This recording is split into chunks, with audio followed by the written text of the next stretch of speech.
Ну що ж, а далі ми переходимо до історії тих, хто проживає. And now we are ready to segue to the stories of those who are experiencing this war at the cost of their own health, safety, and life. So now, dear ladies and gentlemen, we are opening the second part of our summit, which is the impact of war on mental health. In this part, we're going to discuss how wars and conflicts affect mental health and whether it's possible to protect it or prevent further trauma. How do such major challenges affect the mental health of both adults and teenagers, military and civilians? How will we, our children and our grandchildren emerge after these conflicts? For this purpose, we will compare the experience of different countries and generations that were impacted by war. І як ми можемо осмислити досвід війни? We will also try to make sense of the experience of war. Can we find new values and meanings when such tragic events are happening around us every day, day in, day out? What can the world learn from our experience? How can this experience facilitate faith in humanity, support, and love? And how can this experience help us foster resilience? So this will be the centerpiece of our next conversation. Pleased to introduce someone who will moderate this heartfelt conversation. He's one of the very first people to support Ukraine in its struggle for freedom and dignity, the one who had the courage to travel for several months through the frontline hell in order personally to record the incredible stories of soldiers and civilians and embody them in his remarkable documentary film, Glory to Ukraine. I give the floor now to the French director, philosophe, writer and journalist, BHL, Bernard-Henri Lévy.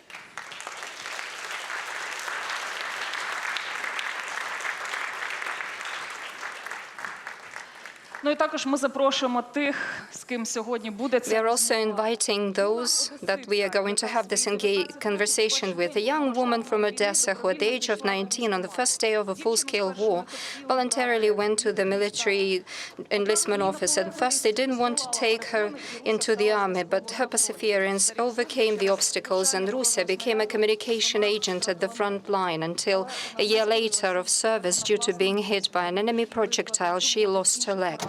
That didn't stop her, and now, with her own example, she proves to other wounded people that life goes on. She herself dreams of getting back on a bike and to go on skating. Meet the beautiful and unbreakable Rusia, Ruslana Danilkina.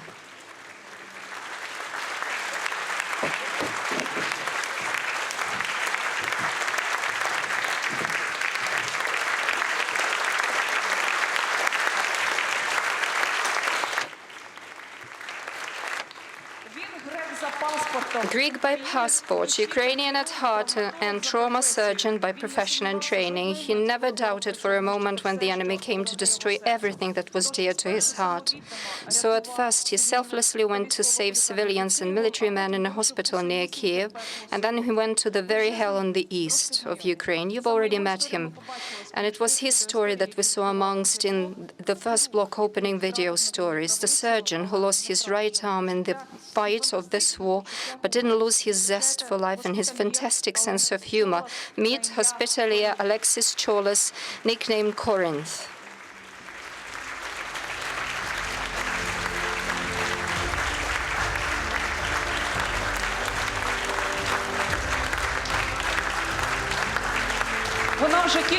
Over the past couple of years, she has been talking almost every day to people who have been through the experience of abduction, sexual violence, as well as torture, shelling of evacuation routes and infiltration camps. She is the first Ukrainian woman to have won the Nobel Peace Prize.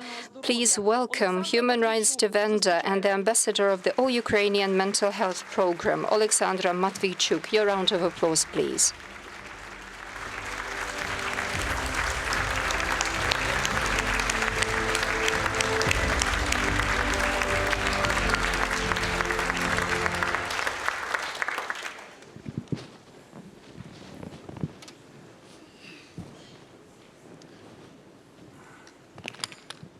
so I'm supposed to moderate this panel. Just before, I would like to make one short opening remark. As Stefan said, I put my life on pause since 18 months. I shot 2 documentaries and I'm shooting now a 3rd one. During these 80 months, I met a lot of people. I met some enemies, prisoners by your armed forces. They had real mental health problems.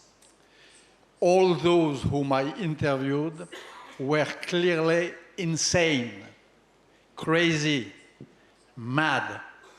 Probably because all Russia is mad and has a health problem, but probably because those particularly, they did not know the war they were doing and why they were fighting. I was stricken by this insanity. I met many more, dozens of your valiant defenders and heroes.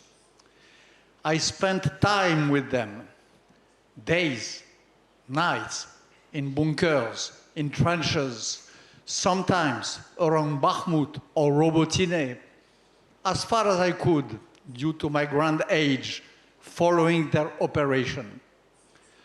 What struck me is that all of them, they are wise, brave, of course, heroes, but wise, sane, quiet.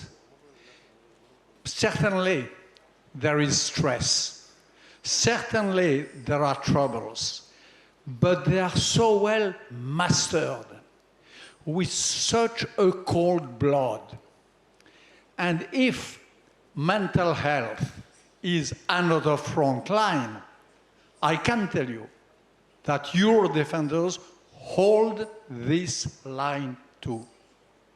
This was for me very striking. Sometimes they were men and women who had no rotation since months. Sometimes they did live during nights and days under an incredible, unimaginable shelling. It can drive us mad. Myself, sometimes I thought that I could have some stress. They did not have. And last but not least, I saw many of your children. A few days ago, I wanted to attend a comeback to school in a little school in Ukraine. I will not quote the name. And I wanted to film come back to school. It is the only country in the world today where the come back to school, which is a happy day in France, in America, happens here under shelling and with warning alerts. This morning, which we were filming, there was an alert. At the moment when the ring rang, when the come back to school happened, the little boys and girls from 4 to 7, they were driven to the shelter. And again, they did that with such a calm, such a strength. And I thought their mistress were so brave and so intelligent. They acted as in the film of Roberto Bellini. You know, Life is Beautiful. They did for the children as if it was a game, as if it was very bad people doing a sort of apparent bad, but that their dads and moms were protecting them. And the children were okay. And really, I have a hope and a bet that your generation, the generation of your kids and of your grandkids, will come out of this war victorious, of course, but sane and strong. and maybe even stronger than before. So you will overcome this mental health problem. This is my deep conviction. Was my first remarks I wanted to do before starting. Now, I turn to you, Roslana. We met a few months ago. You were just out of rehabilitation. We had a great encounter.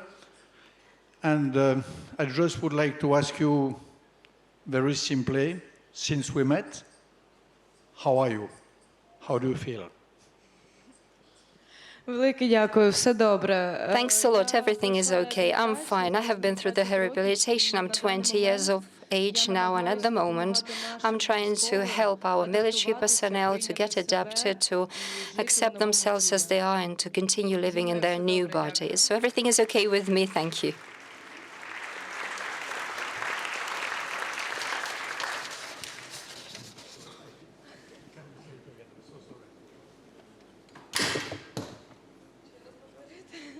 Зі мною все добре, дякую. I'm great, indeed. Thanks a lot.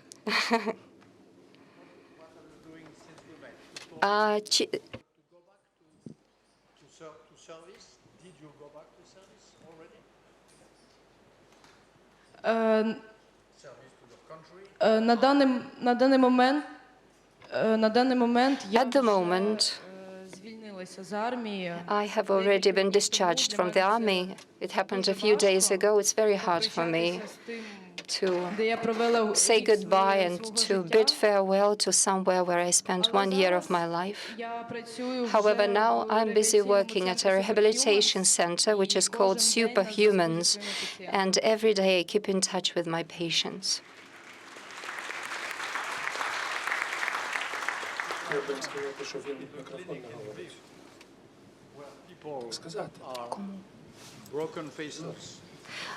Ми не можемо. Unfortunately, we cannot hear Bernard Levy. Could you? Superhuman is a clinic in Lviv, run by American volunteers mostly. Here there are some broken faces, people who had, like you, a missing member. And what struck me is that most of them, I drove a lot of interviews with superhumans, their motivation is to go back to service. With one arm, sometimes blind. I saw a blind gentleman, a brave Ukrainian who had been wounded in Robotyne. He wants to go back to fight and to go back to service, as you, my dear Roslana. May I turn to Oksana, if you don't mind?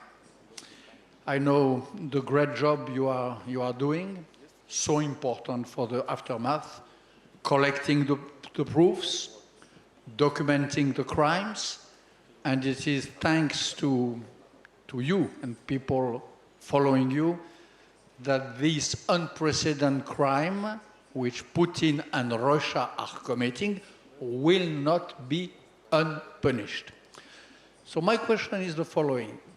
You are seeing so much. You are discovering so much, so many crimes, so many horrors. You are a witness of all that.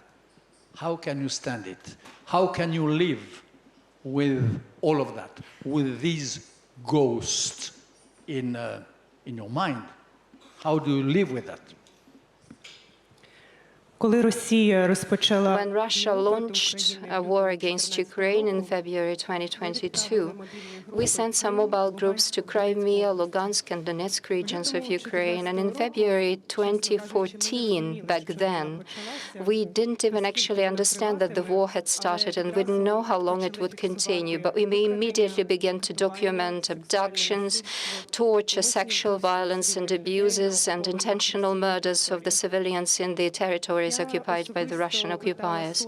I personally went to question and interview lots of people who survived captivity. These were truly horrendous stories. People were telling us about how they were beaten, raped, how they were just encased in wooden crates, how they were losing their limbs because they were cut off, how they were electrocuted near their genitalia. And when together with our colleagues and counterparts, human rights activists, released the first report, which was called Those Who Survived the Hell, and this was not a metaphorical expression, believe me, I took upon myself to write about the section dedicated to torture, not because I'm interested in this type of war crimes, but just because my intention was to get used to this new reality, to throw a thicker skin, if you like, and I couldn't handle it. It didn't work out.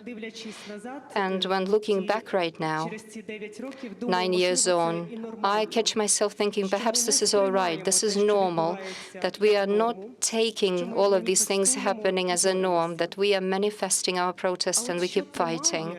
But something that keeps us going, me personally, there are two things I can say for myself. First, it's the goal, because we are documenting all of these crimes. And right now, in our database for the tribunal for Putin, there are more than 10,000 such cases documented, 30,000 even such cases. We are documenting them because sooner or later, Putin, Lukashenko, the supreme leadership, military command of the Russian Federation, as well as all of the Russians who have been committing all of these crimes with their own hands, will definitely have to stand before a trial. And second thing being, people, of course, let me keep going, enable me. Of course, we are going through this dramatic time in a very dignified way, it's true.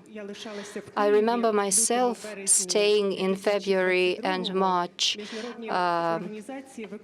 2022. International organizations were evacuating their personnel while civilians and common people were staying in Kiev. Those were common average Ukrainians who were helping each other to survive under the fire. Common people were helping to organize evacuations from encircled cities, trying to break through sieges with humanitarian aid. Common people were doing truly uncommon things, and it turned out that these common people, average people, could exert a much greater influence and impact than they could have imagined. And these examples of dozens of thousands of common and average people who do extraordinary things, they keep us going. And I'm so happy that the program of mental health, which was launched based on the initiative by the First Lady, whose ambassador I am, it keeps reminding people about this power and strength that people have within themselves.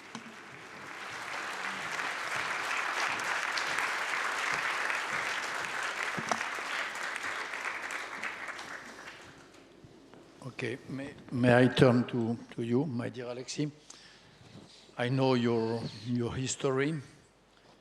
I know that I recently met with a man whom everybody here call Orest, or the Archer of the Maidan.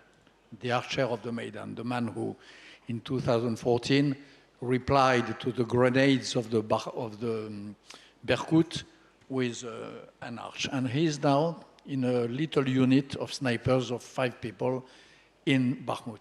And he told me that the international volunteers, those who come from outside, he told me, wow, those who volunteer in this war, who come from another world, it is not necessarily their war, but they adopt it, and for him it is the best. It is your case. So what drove you in this war? Why made you endure all of you did and continue today? My point is, in the first place, this is not just the war for the independence and the existence of Ukraine as a state. If we look at the major values of Greece, this is all about freedom and independence. The Ukrainian army is waging battles for its freedom. This is the core value of any civilized democratic nation. Therefore, we have so many international foreign volunteers because they know that this is the fight for freedom against tyranny.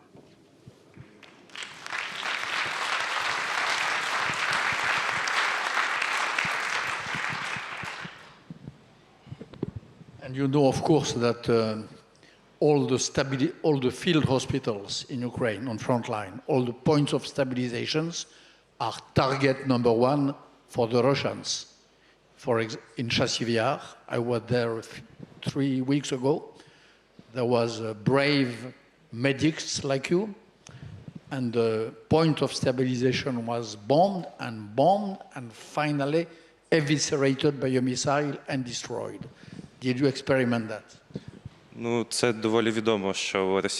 rather well known that the Russians are engaging in war, in fact, violating all of the customs and rules of war, and military medics are some of the primary targets for them. This is basically well known to all of the military medics. Yes, for Russian occupiers, medics are a target. My dear Roxana, when we met, you told me that what happened to you paradoxically gave a sense to your life. You told me that before the war and before the tragedy, you did not know what was the sense of your life. And that now you told me two things. I am happy, number one. And number two, I know why I live. Can you elaborate on that, please? I had the privilege to hear that and to tape, but I would like you to address this to the First Lady, who had the grace to invite us to testimony, to witness here. Can you say that?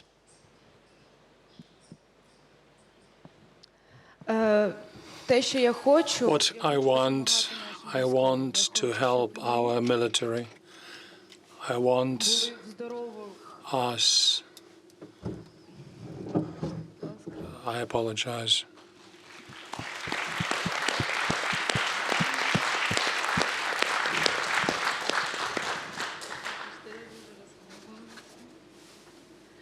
Я хочу, щоб наша країна була I want our country to be healthy. I want our people, irrespective of what body problems they have, to live a full normal life. And I want our society to develop in such a way that for the society we do not differ from other people who are able. So for us to be a united, strong, and resilient nation. And you do that in a magnificent way and so brave. And it is a characteristic, by the way, of the great peoples and of the just wars. Ukraine is a great people, and the war you are compelled to wage is a just war because it was imposed of you. One of the characteristics of these wars is that, I'm sorry to say it, it will embarrass you, all of you, but these wars create heroes. And what strikes me in Ukraine since 10 years I come, 9 years, and 18 months, is the number of apparently ordinary ladies, ordinary gentlemen, who from night to day became heroes. In Europe, we lost the sense of, in the old Europe, because you are Europe, we lost the sense of heroism. It was a value of Europe in past time. We forgot it.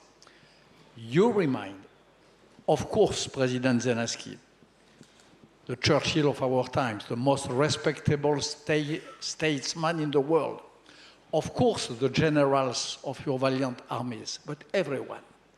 In Ukraine, everyone became or will become or is able to become from one day to another a hero, which means someone who is ready to risk his life for something which is higher than himself. It can be your nation, it can be democratic values, it can be both. But this ability to risk his own life in the name of values that are bigger than you, this is a characteristic of heroes, and Ukraine is a people of heroes.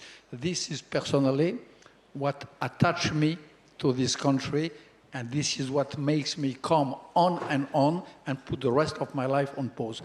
I would like your feeling to share my sentiment, my dear Alexei.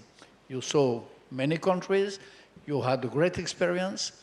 Do you feel my feeling? Do you share my feeling about the heroism continuous of these people? Я закохався в Україну ще до повномасштабної війни. I got in love with Ukraine even before the full-fledged war. And after the full-scale war was launched, I got in love with Ukrainians even more, because to react this way to such horrible events could only the strongest nation in the world, and this is part of my life. Okay, ladies and gentlemen, time is up. We're going to leave space to the next panel. It was a great honor for me to share these chairs with you three, Madam, and Sir. Great pleasure and great honor.